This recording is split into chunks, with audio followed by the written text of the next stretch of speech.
James Duddridge is with me now, MP for Rochford and Southend West. Mr Duddridge, you've been with the PM all day. You said in your statement he's buoyant. Is he really buoyant? He is buoyant. He's up for a fight. He knows it's going to be difficult, but he asked me to leave him down the street, come over here, tell members of Parliament that he's listened, but he's up for a fight. He's going to make some changes. He's going to make some cabinet appointments today. I wasn't in on the meeting, but I'm told he sacked Michael Gove. There's a number of other appointments to be made. He will be engaging with that today as we go through. Nadeem Sahawi's solidly behind him, so reports there were wrong. He's going to announce a new economic strategy. That's going to happen sometime next week. But as a tax-cutting Conservative, I'm really pleased to say that there will definitely be tax cuts in that speech. I don't know the details. We'll have to wait for that. But that is the red meat that the backbenchers wanted. We're going to see him coming out fighting, making some changes, making tax cuts and moving forward. He's got a 14 million mandate from the British public. He now needs to deliver that. Now is not the time to have a stupid election and look introverted. This is a time to worry about the issue of Ukraine, to get the tax cuts, to get the economy back on track and move forward. And he really is up for it. I think a lot of people might say the red meat is the sacking of Michael Gove. I mean, you slipped that in there in the middle of your answer as if it was just a minor thing. Why has he sacked Michael Gove? I don't know. I wasn't. You must have an idea. Has he been going around saying that Michael Gove's a disloyal so-and-so? I genuinely don't know. Mr Gove's become the first person I can think of to be sacked by 3 Prime Ministers. David Cameron sacked him as Education Secretary. Theresa May sacked him when she became Prime Minister. And now Boris Johnson sacked him. My job is not to be disrespectful of colleagues. It's simply to pass on the mood of the Prime Minister and say what he's doing. There were question marks over what he was going to do after the meetings in Downing Street. It's been very clear he's moving forward. 14 million. Now, we've heard the PM talk about that. You've mentioned it a couple of times. That's all very well, but the fact is he doesn't appear to have the support of many cabinet ministers and, we believe, a majority of Conservative backbenchers. It doesn't matter about the 14 million majority mandate, does it? Surely what matters, the electorate that matters right now, is Tory MPs, and they've turned on him. Well, clearly some have, and the message from many 30 people or 40 ministers have quit.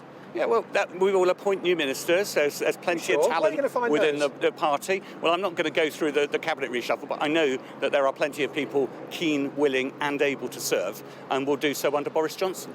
Brandon Lewis, we believe, has gone into number 10. Is he getting a new job? What's he getting? I don't know. I'm not in charge of the Prime Minister's appointments diary.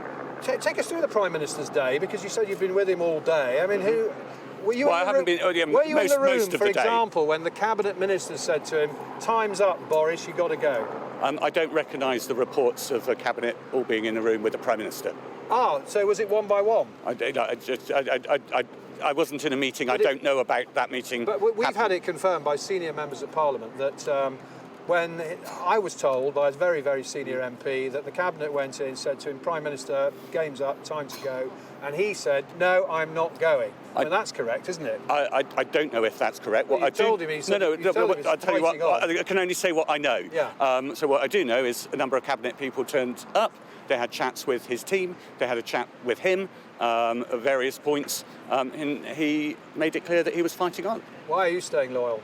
Well, because Boris Johnson is right for the country and right for the party. I mean, he's got an electoral magic that he showed as Mayor of London. I believe he'll deliver Brexit. I believe he's the best person still. No one's perfect, and clearly he has made some mistakes.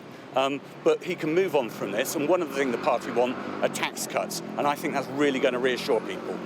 We didn't see much electoral magic in Tiverton and Honiton, Wakefield, before that Shropshire North. I mean, it seems to me the 3 Ps have done for him: Patterson, Partygate and now Pincher.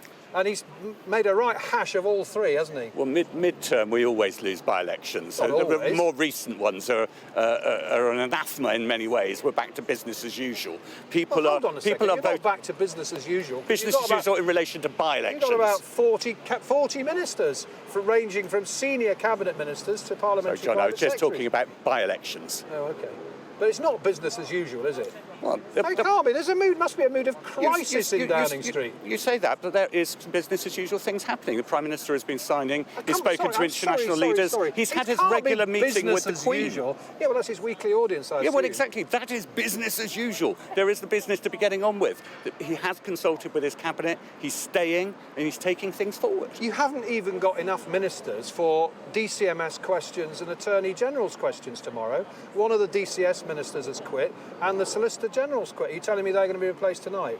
There's going to be some major appointments made tonight. I don't know whether I don't think they'll all be made tonight. I mean, it's 10 o'clock, so that is unlikely. Now, Danny Kruger, son of the famous TV chef, he's going to leave a sour taste in number 10 because he's just quit. What about that? What was Danny Kruger doing? He's quit because of What's he Michael quit Gove from? being sacked. Sorry, I mean, he's not a minister. But he's a PPS. Oh, right, sorry. Well, I mean, PPS is... I say this as a PPS. It's the lowest form of promotion. It's an unpaid role helping your boss. Now, Mr. Kruger is saying it should be the Prime Minister going, not Mr. Gove. I mean, Danny, I spoke to Danny today and passed on the message to the Prime Minister that he thought he should go, and there are people that think he should go. Danny's one of them.